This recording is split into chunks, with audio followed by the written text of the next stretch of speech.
अस्सलामुअलैकुम वरहमतुल्लाहि वबरकातुह।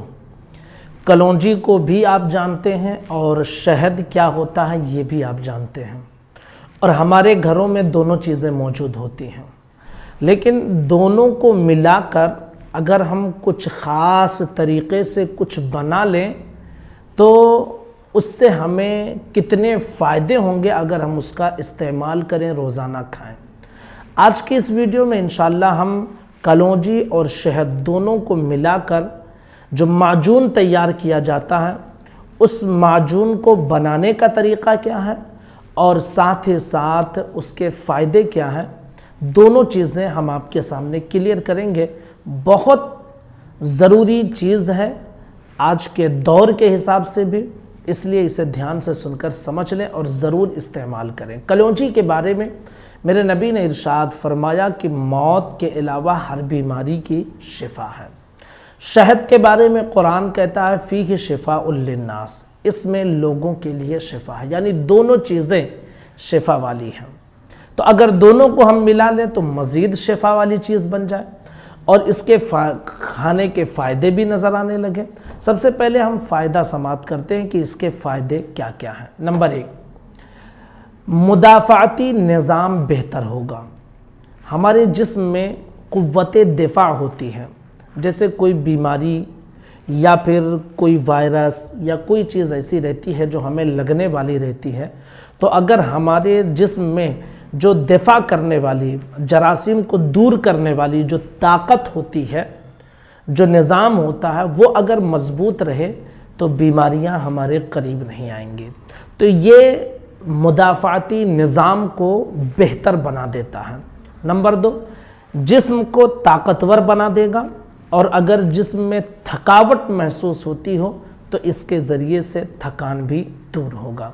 Number 3, metabolism के निज़ाम में बेहतरी लाता है। मेटाबॉलिज़्म क्या होता है? जब हम कोई चीज़ खाते हैं ना, तो भाई वो खाना खाते हैं, पेट में जाता है, फिर उस खाने से कुछ बनता है ना, कुछ बनता है, जो गोश्त बनता है, खून बनता है, ये सारी चीज़ें उस खाने से बनती हैं।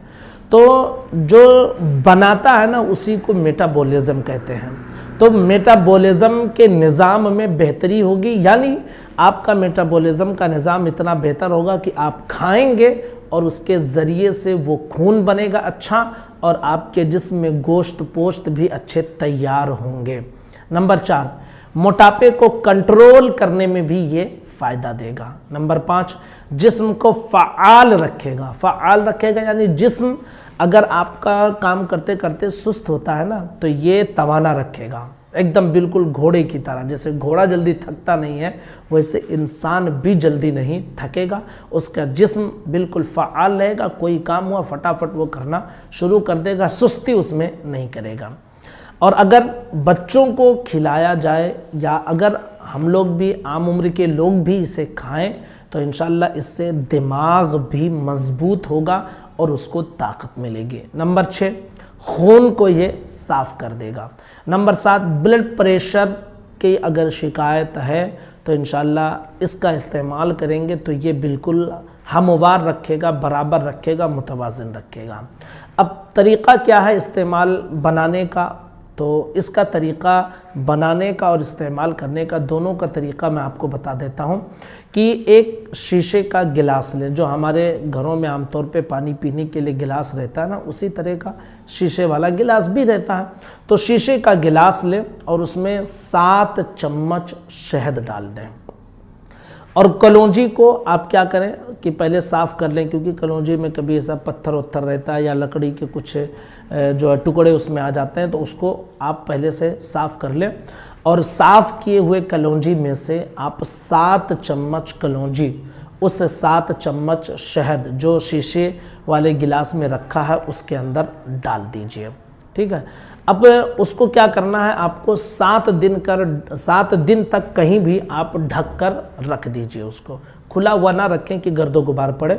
7 चम्मच शहद डालें और 7 चम्मच कलौंजी, ठीक है, और उसको मिक्स करके आप क्या करें कि किसी चीज़ से ढककर उसको 7 दिन तक छोड़ दीजिए, और 7 दिन के बाद आप उसको खाना शुरू कीजिए।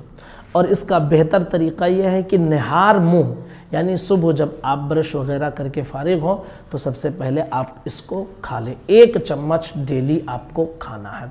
तो इस तरह 7 दिन का एक दिन में हम बना लें और 7 दिन तक छोड़ दें, फिर 7 दिन के बाद इसका इस्तेमाल करें। फिर दूसरे जो है जब तक ये इस्तेमाल करते रहें तब तक हम दूसरे 7 दिन के लिए बना लें, फिर इस्तेमाल करें, फिर तीसरे 7 दिन के लिए बना लें। इस तरह हम एक बारगी में 7 दिन के लिए बनाकर इसको इस्तेमाल करके इतने सारे फ़ायदे हम हासिल कर सकते हैं। तो इंशाअल्लाह उम्मीद है कि ज़रूर भी ज़रूर आप इस वीडियो को शेयर करेंगे और इस नुस्खे को भी अपनाने की कोशिश करेंगे ताकि आप अपने जिस्म को एक अच्छा और ताकतवर जिस्म बना सकें, बीमारियों से अपने आप को बचा सकें। अस्सलामु अलैकुम व रहमतुल्लाहि व बरकातुहू।